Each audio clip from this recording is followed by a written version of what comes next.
प्रिय बच्चों, मैं डॉक्टर अखिलेश कुमार द्विवेदी आज पाठ 12 के सुभाषित रत्नान के शेषांश को लेकर आप सभी के समक्ष उपस्थित हुआ हूं। तो आइए हम देखते हैं श्लोक नंबर 9 को। सहसा विदधीत ना क्रियाम अविवेक परम आपदाम पदम। सहसा अचानक एकाएक बिना सोच विचार किए ही ना क्रियाम अविवेक अविवेक पूर्वक किसी कार्य को नहीं करना चाहिए। अचानक बिना सोच विचार किए किसी कार्य को संपन्न नहीं करना चाहिए। क्यों नहीं करना चाहिए?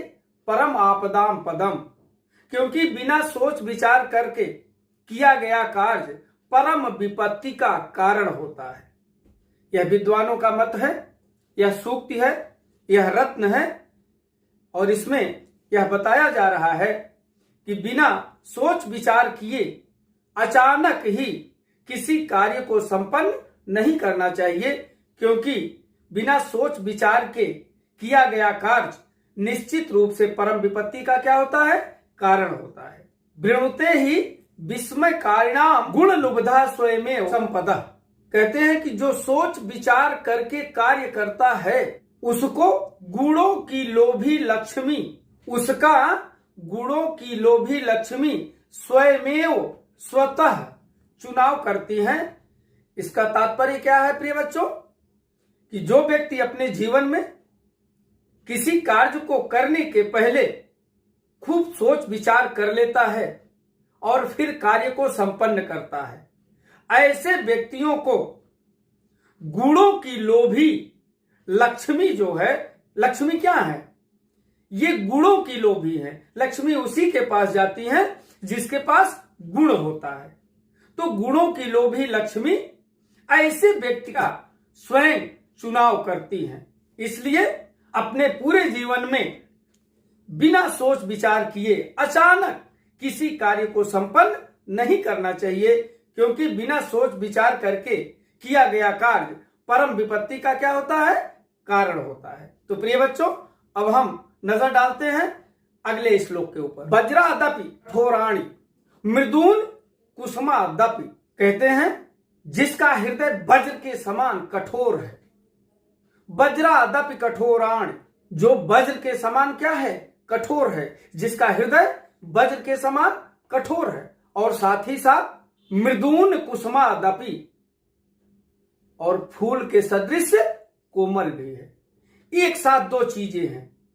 जो समय के साथ वज्र के समान कठोर हृदय वाला बन जाता है और समय के साथ वही वज्र के समान कठोर हृदय वाला व्यक्ति फूल के सदृश कोमल बन जाता है। लोकोत्तराणाम एतांसि को न विज्ञातुम अहरसि। कहते हैं ऐसे लोकोत्तर पुरुष को, जो लोक से ऊपर है, संसार से अलग हट करके है, ऐसे महापुरुष के हृदय को भला, चित्त को भला कौन जान सकता है? अर्थात सबके लिए उनको पहचानना बड़ा ही मुश्किल कार्य होता है। तो प्रिय बच्चों, हम देखते हैं श्लोक नंबर 11 को। प्रीणात यह सुआचिरतई स पुत्रो। इसमें पुत्र की, पत्नी की और मित्र की बड़ी अच्छी परिभाषा दी गई है कि सच्चे अर्थों में, सही अर्थों में पुत्र किसे कहते हैं, पत्नी किसे कहते हैं और मित्र किसे कहते हैं। इन तीनों को परिभाषित किया गया है। तो हम देखते हैं प्रीणाति यह सुआचिरतई। सुआचिरतई, अपने अच्छे आचरण से जो अपने पिता को प्रसन्न करता है, सच्चे अर्थों में वही क्या है? सही पुत्र है। जो अपने अच्छे सदाचार से, अपने सद आचरण से अपने पिता को प्रसन्न करता है, सच्चे अर्थों में वही क्या है?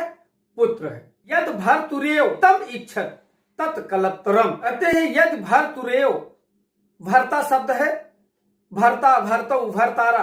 भर्ता का मतलब होता है भरण पोषण करने वाला। भर्ता पति होता है। कबीरदास ने भी कहा है कि दुलहिन गावहु मंगल चार हम घर आए राजा राम भरतार। वही भरता शब्द है जिसका बिगड़ा हुआ रूप भरतार हो जाता है। तो कहते हैं यद भर्तृयु हितम इच्छत तत्कलत्रम, जो अपने पति का सदैव हित चिंतन करे वही सच्चे अर्थों में क्या है, पत्नी है। जो अपने पति का सदैव हित चिंतन करे, हित करे, वही सच्चे अर्थों में क्या है, पत्नी है।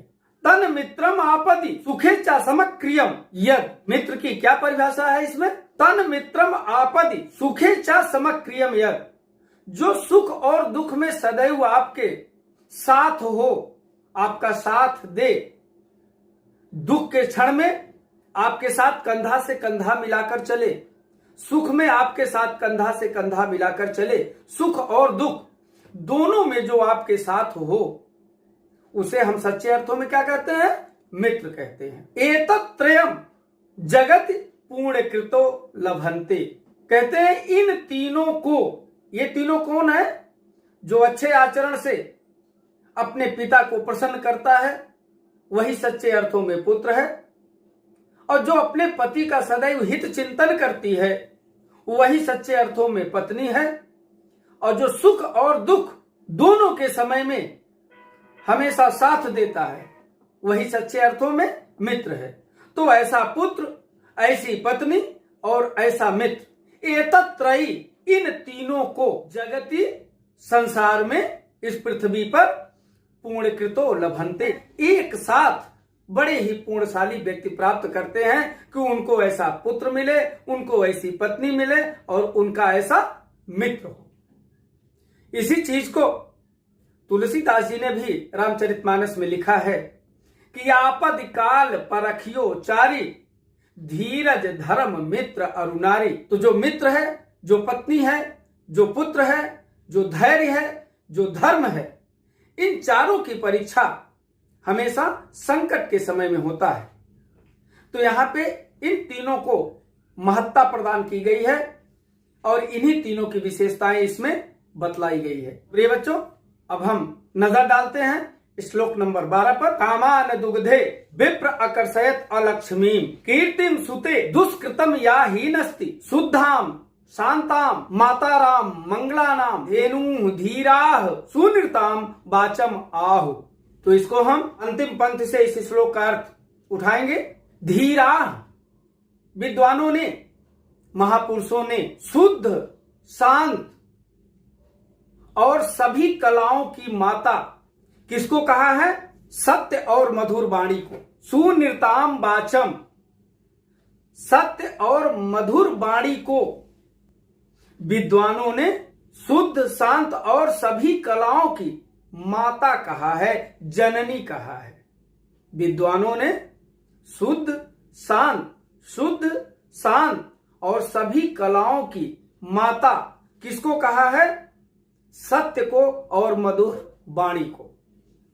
अगर आपकी वाणी में सत्यता है, आपकी वाणी में मिठास है, मधुरता है, तो वह क्या है, शुद्ध, शांत और मधुर वाणी को विद्वानों ने सभी कलाओं की माता कहा है। क्यों कहा है, अब हम प्रथम पंक्ति पे चलते हैं श्लोक के। कामान दुग्धे, क्योंकि ये सत्य और मधुर वाणी जो है आपकी, कामान दुग्धे, आपकी सभी इच्छाओं की पूर्ति करती है। जो आपकी सत्य वाणी है, मधुर वाणी है, सभी कामनाओं की पूर्ति करती है। और क्या करती है, विप्रम आकर्षयत अलक्ष्मी, आपकी दरिद्रता का नाश करती है, आपकी दरिद्रता का नाश करती है। और क्या करती है, कीर्ति सुते, आपके यश में वृद्धि करती है, आपका सम्मान बढ़ाती है। और क्या करती है, दुष्कृतम या हीनस्ति, आपके समस्त पापों को समूल नष्ट करती है। कौन करती है, शुद्धाम शांता माता राम मंगला नाम, जो शुद्ध है, शांत है और माता के समान मंगल करने वाली है। कौन है ये, आपकी सत्य और मधुर वाणी। इसीलिए विद्वानों ने सत्य और मधुर वाणी को शुद्ध, शांत और सभी कलाओं की माता माना है, जो हर तरह से आपका क्या करती है, मंगल करती है। प्रिय बच्चों, अब हम नजर डालते हैं श्लोक नंबर 13 पर। व्यतिस जति पदार्थ अनंतरा को वपि हेतु ना खलु बहिरूपाधि रीत्या संश्रयन्ते विकसत ही पतंगस्य उदये पुंडरीकं द्रवति च हिम रश्म उद्गते चंद्रकांत। व्यतिस जति पदार्थ अनंतरः, दो पदार्थों को आपस में मिलाने के लिए निश्चित रूप से कोई न कोई आंतरिक कारण होता है। आप जानते हैं कि दो पदार्थ कब मिलते हैं? जब तक कोई आंतरिक कारण नहीं होता तब तक उसमें आकर्षण नहीं होता और कभी मिलते नहीं है। ना खलु बहिरूपाधीन प्रीतया संश्रयन्ते, क्योंकि जो बाह्य आकर्षण है रूप के सौंदर्य का, जो प्रेम का सौंदर्य है, निश्चित रूप से वह बाहरी बनावट पर कभी आकर्षित नहीं होता है। या जो प्रसन्नताएं हैं पदार्थों की बाहरी उपाधियों के आश्रित नहीं होती। या इसको इस प्रकार से कह सकते हैं कि जो प्रसन्नताएं हैं पदार्थों की बाहरी उपाधियों पर कभी भी आश्रित नहीं होती है। कैसे नहीं होती है? क्योंकि विकसत ही पतंगस्य उदये पुंडरीकम। पतंगस्य उदय, पतंग माने सूर्य होता है, सूर्य के निकलने पर ही कमल खिलता है, जबकि कमल बहुत ही कोमल होता है और सूर्य की किरणें बड़ी प्रचंड होती है। तो निश्चित रूप से उसमें कोई न कोई आंतरिक कारण है कि जो कोमल कमल है वह सूर्य की किरणों को पाकर के खिल जाता है। और वहीं पर द्रवति च हिम रश्म उद्गते चंद्रकांत, और चंद्रकांत मणि इतनी कठोर होती है कि उसे हथौड़ी से भी तोड़ने पर नहीं तोड़ा जा सकता है। लेकिन वह चंद्रकांत मणि चंद्रमा की शीतल किरणों को पाकर के पिघल जाता है। कितनी विपरीत परिस्थितियां हैं। जबकि चंद्रमा की शीतल किरणों को पाकर कोमल कमल को खिलना चाहिए, कमल कोमल होता है, और सूरज की किरणें बड़ी प्रचंड होती हैं, तेज होती हैं, उसे पाकर के चंद्रकांत मणि को पिघलना चाहिए। लेकिन ऐसा होता नहीं है। सूर्य की प्रचंड किरणों को पाकर के भी चंद्रकांत मणि कभी पिघलता नहीं है, और चंद्रमा की शीतल किरणों को पाकर के भी कभी कमल खिलता नहीं है। तो निश्चित रूप से इन दोनों के मिलने में कोई न कोई आंतरिक कारण होता है। तो प्रिय बच्चों, अब हम देखते हैं अगले श्लोक को। निंदन्ति नीति निपुणा यदि वा अस्तवन्तु लक्ष्मी समाविशत गच्छत वा यथेष्टम दयु मरणमस्तु युगांतरे वा न्यायात पथ प्रविचलन्ति पदम न धीरा। इसमें महापुरुषों के लक्षण बताए गए हैं। कहा जा रहा है निंदन्तु नीति निपुणा, नीति में निपुण लोग चाहे निंदा करें, यदि वा अस्तवन्तु, और चाहे स्तुति करें।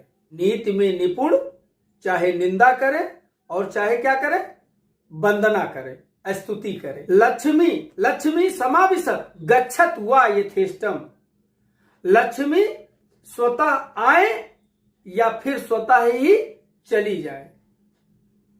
नीति के निपुण चाहे निंदा करें और चाहे वंदना करें, प्रशंसा करें, स्तुति करें। लक्ष्मी आए अथवा स्वतः ही चली जाए। अद्यु वा मरणमास्तु, आज ही मर जाएं। युगांतरे वा, या कई युगों के बाद मरे। चाहे आज मृत्यु हो जाए और चाहे युगों के बाद मृत्यु हो जाए। न्यायात पथ, लेकिन न्याय के मार्ग से प्रविचलन्ति न पदम धीरा। जो धैर्यशाली व्यक्ति होते हैं, जो धीर होते हैं, वो न्याय के मार्ग से एक पग भी कभी विचलित नहीं होते हैं। धीर व्यक्ति को किसी की परवाह नहीं होती है, किसी की चिंता नहीं होती है। चाहे नीति के निपुण लोग उनकी निंदा करें और चाहे उनकी प्रशंसा करें। लक्ष्मी आए अथवा अपने मन से चली जाए, आज ही मर जाए या युगों के बाद मर जाए। लेकिन जो धैर्यशाली पुरुष होते हैं वो न्याय के मार्ग से एक पग के लिए भी कभी डिगते नहीं है। तो प्रिय बच्चों, इस पाठ का अंतिम श्लोक देखते हैं, नजर डालते हैं इस पर। ऋषियो राक्षसीम आहु वाचम उन्मत्त वितप्तयो योनि सर्व वैराणाम साही लोकस्य निहरति। कहते हैं वाचम उन्मत्त अतृप्तयो, अहंकार एवं पागलपन से परिपूर्ण वाणी को, अहंकार और मूर्खता से परिपूर्ण वाणी को ऋषियों ने राक्षसी वाणी कहा है। क्यों कहा है ऐसा? ये 2 अंगुल की जिह्वा है, ये कब कहां क्या बोलती है, इससे कौन सी वाणी का उच्चारण होता है, सारा परिणाम व्यक्ति को जिंदगी भर झेलना पड़ता है। इसके लिए इसमें कहा गया है कि जिह्वा ऐसी बांवरी कही गई सरग पताल, जिह्वा ऐसी बांवरी कही गई सरग पताल, अब आप तो कहीं भीतर भई जूती खाए कपाल। आप किसी को कुछ बोल देते हैं, उल्टा सीधा कह देते हैं, जिह्वा तो अंदर चली गई कह के, लेकिन सर पे जूते चप्पल बरसने लगते हैं। तो अहंकार से परिपूर्ण और मूर्खता से परिपूर्ण वाणी को ऋषियों ने राक्षसी वाणी कहा है। क्यों कहा है? सहयोनि सर्ववैराणाम साही लोकस्य निहरति, क्योंकि इस संसार में समस्त वैरों का, समस्त झगड़ों का मूल वही वाणी है। सभी प्रकार के झगड़े, सभी प्रकार के वैरों को जन्म देने वाली उन्मत्तता और मूर्खता से परिपूर्ण वाणी ही है जो इस संसार में सभी प्रकार के वैरों और झगड़ों को जन्म देती है। इसलिए ऋषियों और मुनियों ने इस प्रकार की वाणी को राक्षसी वाणी का नाम दिया है। तो प्रिय बच्चों, वाणी ऐसी बोलिए कि मन का आपा खोए, औरन को शीतल करे आपो शीतल हो। हमें हमेशा सुंदर, सत्य और मधुर वाणी बोलनी चाहिए, जिससे हम अपने जीवन में आगे जा सकते हैं। इसके लिए कहा गया है कि प्रिय वाक्य प्रदानेन तुष्यन्ति सर्वे मानवः तथैव तस्मात् वक्तव्यम वचने का दरिद्रता। वाणी में कभी दरिद्रता नहीं करनी चाहिए, क्योंकि इसका कोई पैसा नहीं लगता है, इसका कोई मोल नहीं होता है। तो प्रिय वाक्य प्रदानेन, हमेशा प्रिय वाक्य बोलने से, मीठी वाणी बोलने से तुष्यन्ति सर्वे मानवा, सभी मनुष्य संतुष्ट होते हैं, प्रसन्न होते हैं। और तथैव तस्मात् वक्तव्यम, तो उस वाणी को उसी रूप में बोलिए जिससे संसार वाले खुश होते हैं, प्रसन्न होते हैं। बचने का दरिद्रता, क्योंकि आप कोई सामान लेने देने जाते हैं तो उसमें पैसे का मोल भाव करते हैं, लेकिन वाणी बोलने में कोई पैसा नहीं लगता है। इसलिए हमेशा मीठी वाणी बोलिए, वही आपकी जिंदगी के आधार को मजबूत करती है। तो प्रिय बच्चों, हमने सुभाषित रत्नान के सभी 15 श्लोकों को पढ़ाने और समझाने का प्रयास किया। मैं आशा करता हूं कि आप भी एकाग्रचित मन से इसको पढ़ने और समझने का प्रयत्न करेंगे। आज के लिए बस इतना ही। मैं अपने अगले वीडियो को लेकर आपके समक्ष शीघ्र ही पुनः उपस्थित हूंगा। तब तक के लिए धन्यवाद। आप अपना ख्याल रखें, अध्ययनशील रहें, मस्त रहें, व्यस्त रहें। धन्यवाद।